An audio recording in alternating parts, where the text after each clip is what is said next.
Saturday Social is powered by FIFA 22 with PlayStation. But only one place to start. Yes. 2021 coming to a close. So we thought that we'd bring the Saturday Social whiteboard back out and get the guests to pick their team of the year. Joe, the rules are very straightforward. Do you want to explain? Not easy, this picking a team. No, because we've got about 3,000 magnets on the table in front of Rambo and Nicole. Now, we've asked Rambo to come up with his team of the year. Nicole, I want you to be hammering in with opinions, disagreeing as much as possible, because this is a very hard decision. Very hard. This probably took quite a bit of research, Rambo. Yeah, I was mulling over like every single position. To be honest, I was just thinking, whoever I pick, what's the alternative people are going to get angry about? And in particular, what's Joe going to get angry about? Yeah. He's the Joe only does one that get gets angry. angry. Well done. He's very He's agitated. already attacked me about Yorkshire pudding. So Yeah, it shows only just started. I got a feeling you're probably going to disagree with about 5, possibly 6. Ooh. Do you have any Man United players in there? That will be what it is. No, I don't. But we'll get into it. Oh, my word. I think when you got all these magnets in front of you, I know my team. And I'm just seeing players and go, oh man, I missed him. Yeah. I missed him. Yeah. I reckon, should we go? Do you want to go back to front? Goalkeeper, first up. All right. Who are you going with? And tell us about your sort of decision-making process, because there's a couple of players for this one. Like half don't even like this choice, but I'll go Mendy. Okay. Just to make sure it's straight. It was between Mendy, Edison, and Alisson, naturally. Yeah. Why have I gone for Mendy? To be honest, I just think they just keep more clean sheets. He's been pretty consistent. Alisson was very, very good at the tail end of last season. He's been very good at the start of this season, but there's the bit before that where he wasn't great. I think Mendy's just been consistent over the whole period. And then Edison, I don't know why he never gets a shout for this gig, but he got a shout in my head for about 10 seconds, and I was like, nah, it's not him. Interestingly, Edison has actually got the most clean sheets of the calendar year. I mean, Mendy's been obviously phenomenal. Champions League winner, FA Cup winner, fans player of the year for 2021. And the highest save percentage of any Premier League goalkeeper is Mendy, but most clean sheets, Edison. And last season, right? Last season and this season so far, Yeah. Edison. But I agree with Rambo. For some reason, I didn't, although I know how good he is and how good he has been this year, he wasn't my keeper, and I don't know why is that. I think clean sheets is a bit of a, like, we can't look at that metric, because you might have a keeper who's saying, I don't know, like Mendy has more shots at him, like Alisson has more shots at him. City keeps so much of the ball that Edison might make 2 saves in a game, and when he is called upon, I do question how good he is every single time. He does make some booty errors here and there. one thing I will say is I think Edouard Mendy has had the biggest impact of a goalkeeper this calendar year on that Chelsea side. Yeah. I think he's so vital. If you dropped Edouard Mendy out of that area and replaced him with Kepa, I think you'd see the biggest drop-off. Yeah. No, I agree with Joe, because this is what's hard, though. You're looking at the calendar year, and it's really hard to not have like recency bias, and it's quite easy to, I guess, forget things that happened at the start of this year. What I would say is I've got to give Aaron Ramsdale a shout out, obviously. For the second half of the season. But that's what I mean, obviously. Second half of the year. This season, he can't be up there because he's not been here at Arsenal the whole year. But what an impact he's had. If we're talking about people that have come into a team and made a big impact, he's been great. Also, Emi Martinez. I thought you'd mention that, because for viewers that were watching last year's Christmas special show, you were on there, Nicole, and you picked Emi Martinez as your goalkeeper. And some people gave you a bit of criticism for that, didn't you? Shock. But the stats backed it up for a lot of that, didn't it? So straight away you came in saying, was like, you want to give a shout out to Martinez, didn't you? Yeah, because I just think, especially his story, I guess, is really nice, isn't it? Like, wasn't being used at all, let's be honest. And then he's gone to Villa, and he's made such an impact there. I think the reason, if we were looking at the sort of end of last season, he'd have a shout, right? But I don't pick keepers on stories. Mendy's got a great story, to be fair. It's not just story, though, right? He has been very, very solid. But I think this year, like this season, which is part of this year, I don't think he's been great. Most minutes played of any player in the Premier League, actually, for this period. Emi Martinez, 6th most clean sheets. But I think we agree. I think Edouard Mendy's is a great pick. It's a top pick. Good start, Rambo. Right. I think it's a good start. Go on, right, go next. A question about it. Surely a question about it. Yeah, what a player. He's unbelievable. I know people are going to go Reece James. He sat right in front of me, to be fair. Kudos to this guy, because he is absolutely decent. And what a year you he's just had. cannot contest this man. Like, I think the second he has a bad moment, because he's been so consistent, people going, he's bad at defending, or he's got no left peg, or he's a set piece merchant, he's a crossing merchant. But he identifies how an entire team plays, and he runs a game from right back. And in the words of Gary Neville, Cafu and Roberto Carlos would be looking at this man and Mate, we had Statman Dave on last weekend. He's been on before, and he says he's going to be the greatest right back of all time. Ooh. Yeah, I don't. Okay.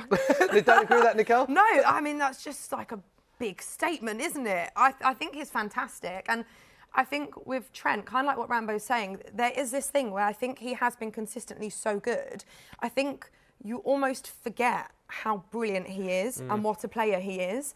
And then if he sometimes does drop off a little bit, because I feel like at the start of this calendar year, maybe wasn't as good as he has been before. He's been brilliant this season. What's he got so far? Like two goals, 8 assists or something, I think, this calendar season. year, he's created more chances than any other player in the Premier League and has got more assists than any other player. The only player over 100 chances The only player with created, over 100 chances created and the Mad. most assists. But when you bear in mind the position that he plays, it's incredible, isn't it? Yeah, and also I think when people say crossing merchant, he isn't this guy who's just flipping crosses in. His crossings are like literally whipped. Brilliant. Whipped passes. They're like perfect. Yeah, I think Gary Neville said the other day he's like Beckham, like Kevin De Bruyne combined in that position. Should we move on to a centre-back then? Go on. Yeah. First centre-back down. Straightforward. Ruby Diaz. That's the most. That's one of the most obvious picks. Isn't it? Has to be in there for me. I feel like defensively, I think we're probably going to be on a similar page unless you go completely rogue. But I think the defenders almost pick themselves for this year. Oh, who'd be the other centre-back that you go for then, as we get Rambo's second I would go centre-back? for Rudiger.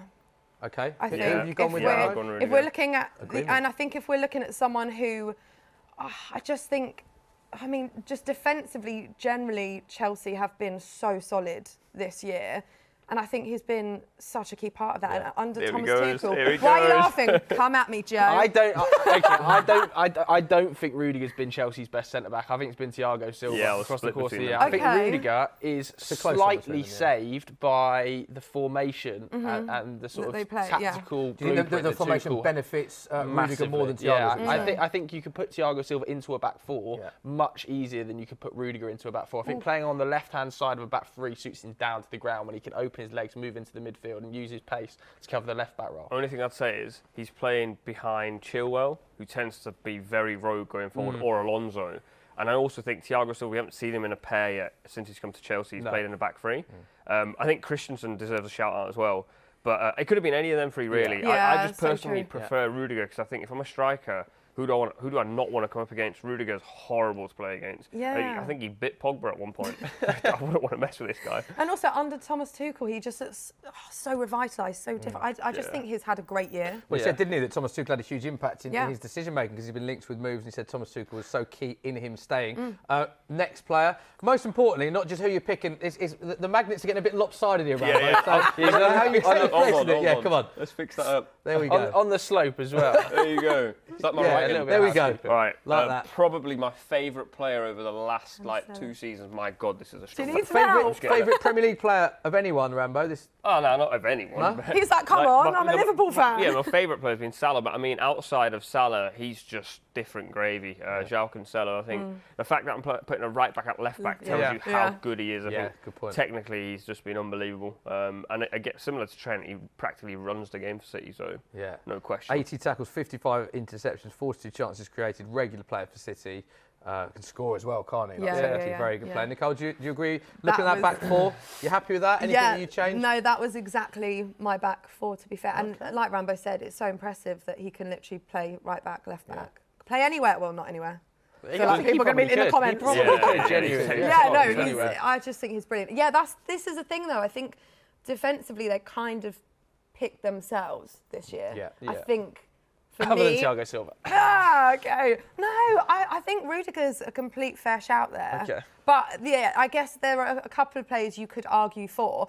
I feel like in my midfield, I found that hard to pick. Okay. Midfield. Okay, well, let's move on to midfield then. Not want to influence you at all. I feel like, for me, Declan Rice should be nailed on. But it's your team. Have you gone with Declan Rice? Have you not? He's in mine. He has, but he's close to bottling it. Wow, the card is in front of me. I'll put him on hold for now. Okay. I'm going to flip to Rodri. Oh my goodness, he's mixed it up. He's mixed it up at the last minute here. I just think. To be fair, He just runs things for City. I know I've said that about Cancelo, but I think the way he came in place of Fernandinho, who genuinely was the best 6 I've seen in such a long time in the Premier League, and he's done that, but he also now does more than what Fernandinho did. Athletically, I don't think he's as good as Fernandinho, but the way he just dictates the play and lets City basically play over the want. And I think the reason they're this good this season is because he allows them to pin teams in, and you literally cannot get out. The guy's like he's a ball magnet, and he's just such an intelligent footballer. A similar sort of player in that mould, though, you could argue is Jorginho, who does just keep the game ticking over, keeps teams pinned in. He obviously finished 3rd in the Ballon d'Or, Champions League winner as well, but we're not considering him in the same category as Rodri. No. Mo Salah finished 7th in the Ballon d'Or. Yeah, I was literally going to say we can't talk. We cannot talk about the Ballon d'Or. I agree, but Jorginho has had an amazing 2021. Jorginho is in there based on the Euros. And the Champions League, FA Cup final. It was pretty sensational. You tell me if you're picking a team. I wouldn't pick Jorginho. I agree. I'm just playing devil's advocate. You're trying to get a rise. I'm just playing devil's advocate. I think Yeah. Jorginho has to be getting shouts in that position. Yeah, Fabinho depends how you look at them. If you look at Yeah. the year they've had or the individual, I think a lot of the critique on Jorginho from certain people was that he came 3rd based on the year that he's had rather than like the individual performance of As which a player, Salah, yeah. as an individual, Yeah. who finished 7th, has outperformed Jorginho, who finished 3rd. But obviously, in terms of team accolades, Jorginho has won more. So it's how we base this team and what metrics we use. Rodri, it looked like Rambo was sort of changed his mind there based on the magnets. What are your thoughts on Rodri, Nicole? It's so hard because I was umming and ahhing about having him there, but I've gone Declan Rice. I feel like we've got to have a West Ham player in this team based on the year that they have had. Declan Rice, what a guy. He's such a leader in that team. I just think I think he's been brilliant this year. And they're in Europe, West Ham, and they've been so good. I think we've got One of his Declan not Rice. players as well in the Euros. If you look back at the Euros for England, Declan Rice was one of England's best players. He's been the best centre in the league this season. Yeah. Yeah, he's not in my team. So you're going to put him in? Yeah. I've got a choice of 3 in 2 positions. Go on, Okay. Give us the choice of the players that you've got 3 that are going down to 2. Is that right? I've gone Rice. I've So got look to the camera. Gundogan, and I've got Kante. So 2 Oh. and 3. So you've got 2 of those 3. I'm quite sure now who I'm going to go for, to be fair. So I'm going to whack him Go down. on, who? I'm going to get rid of Kante. Yeah, agreed. And I'm going to go Rice on the right side of Rodri. Yeah. Man, they'd be mean together. And then Ilkay Gundogan. I'm not going to lie, Gundogan's on a so complete good. side on that, that's a very good-looking midfield. That's pretty good-looking bloke right there. I think Gundogan might be forgotten about a little bit this season, but last season he was unbelievable for City and came clutch quite a bit. Was he their top scorer last season? Across the course of the calendar year, Ilkay Gundogan has scored more goals than any other Man City player. Yeah. You didn't even need to read anything there. I think he scored 14. He's up there with the top scorers in the entire Premier League. For goals in this calendar year, which is what we're doing it on, I think he's 3rd. Yeah, he is. Mo Salah's top, Yeah. Kane 2nd, and then Gundogan and Jota 3rd. So only 2 players have scored more goals in the Premier League this calendar year than Ilkay Gundogan. Yeah. And he had that amazing run of form, didn't he? Yeah. The consistency I of think games. He's still a key player for Man When City you as think well. about how Pep moulded him before, he was basically a holding midfielder, which kind of like isn't really his role, but we don't really know what he does. And then last season when City were desperate for goals, he was popping out of goals up. left, right and centre. He was in my FPL team and tearing it up every week. And I think this season we haven't seen that much of him because he's been injured. But because it's the calendar year, I have to look at that and go, when City were struggling, he really dragged them over the line. So yeah, he'd probably be like my more attacking one of them 3. So what's the reason you haven't gone for Kante? Because Kante had an exceptional sort of back end to last Yeah, season, the Champions was vital League. in that Champions League, Yeah. wasn't he? Great, But this wasn't he? season only, I think, 9 appearances in the Premier League so far. Yeah, I think, when you said Jorginho, I hadn't considered Jorginho, but then I was thinking, if I'm going to consider Kante, I've got to consider Jorginho. And then I was like, but then Rice is definitely in my team, and then it's between Gundogan, Jorginho and Kante. And for balance, Gundogan works better, but also in terms of Kante not playing a lot this season. Yeah. And Kante will always have this thing of like, when he plays, you're so much better defensively, but that's literally his job. Yeah, it was tough, to be fair. It's tough to leave him out, but... KDB, any shouts? Nah. Not for this year. I was literally just about to say, I think with Kante and De Bruyne, it's this thing where, because you know how good they are, you naturally want to put them in your team, right? Because you go, they're incredible players.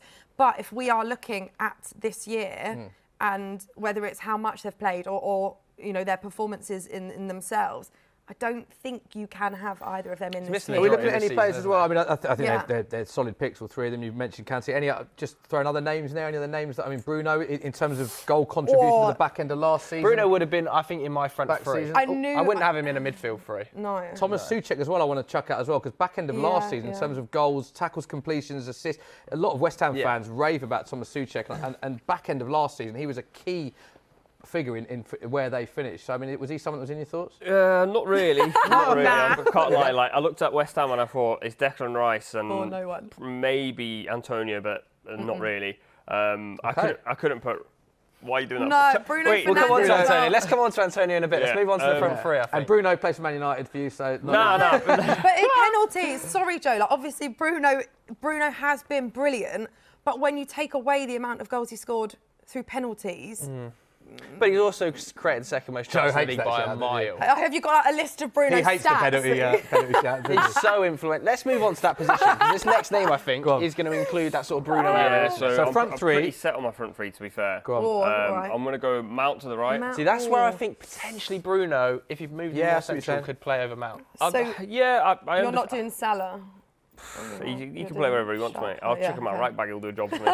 All right, so let's discuss Mason Mount. Why Mason Mount? I just think influence-wise for this Chelsea team, when you think about, we talk about Jorginho and Kante and Thiago Silva, Rudiger, Mason Mount, anytime he plays, Chelsea are so much more fluid going forward because his link-up play is unbelievable. I also think he's just generally one of these players that if I pick Man City's team, he'd fit in there. If I pick Liverpool's team, he'd fit in there. He's that good of a footballer. He can make it work wherever he plays.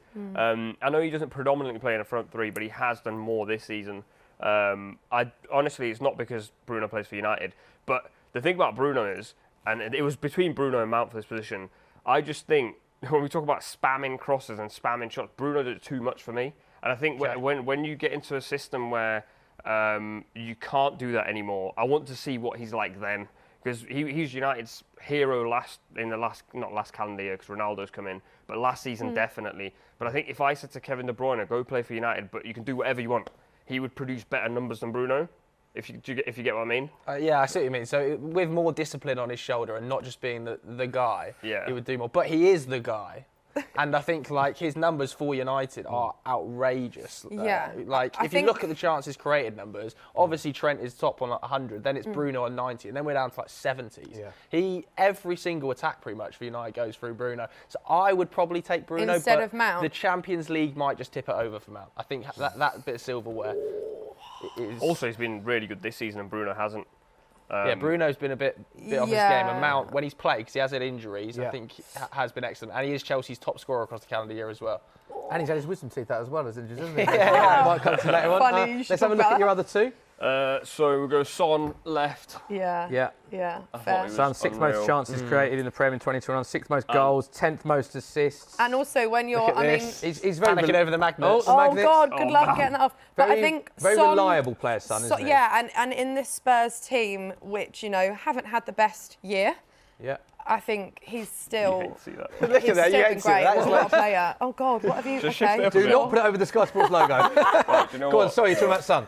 Yeah, I just think, when Spurs haven't had a great year, he's still been so key. He's just brilliant, isn't he? Yeah. What he can do. And it hurts me a bit as an Arsenal fan to say that. I'm not going to lie, I'm quite happy that we don't have Harry Kane in here. Although I feel like that's going to be a point that some people are going to pick up on. Kane's a big talking point, actually, because he's got the second highest amount of goals in the whole calendar. Only Mo Salah has scored more goals than Kane, which I think a lot of people forget because he's only got two Premier League goals this season. But then it's because he had such a good season last season and so many assists. Exactly. But this is the thing with Kane is, he's just dropped off so much this season. I think if he'd scored a few more this season, then he'd probably be in this team. But how can you put him in it right now based on his current form? I think we say like this season, but that's like August, September, October, November, December. That's 5 months of the year. That's a big portion of the year. I think Son generally is one of my favourite players. I think he's such a gunman in front of goal. He's generally always consistent when he plays. And it was really between him and Kane rather than Salah and Kane for obvious reasons.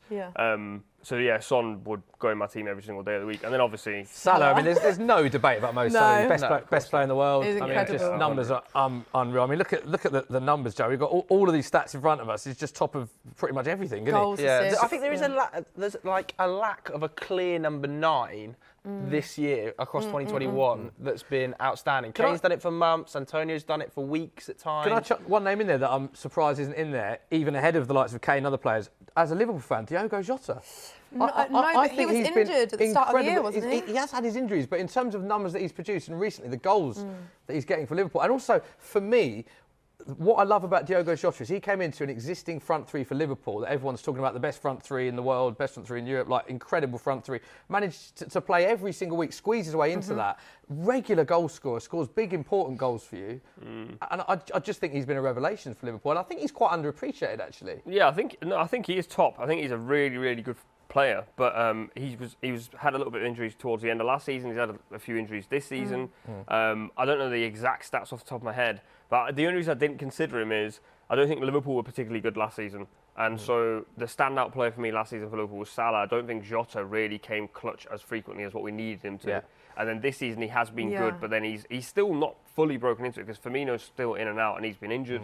So he's been better than good this season. I think when you watch him play, like, I love him to bits, but he literally, the only thing he can do is just like shoot. Apart from that, his overall play is really frustrating. And he's such a good finisher. But I think if he does it for the rest of this season, then when we come around to this Christmas 2022, when I'm sat here, he might be in that front three. 14 goals this season, only 2 players with more, Kane and Salah equal Gundogan. Very quickly, manager of the season. Quick one, Rambo. Shove it on. David Moyes. Moyes. There we go. So that concludes it. Yeah, I love it. Moisey getting selected there by Rambo. But we want to hear from you guys at home. Who has been your manager of the season? Who would you have included in your XI? Get in touch with us at Sky Sports PL. Use the hashtag Saturday Social Smith.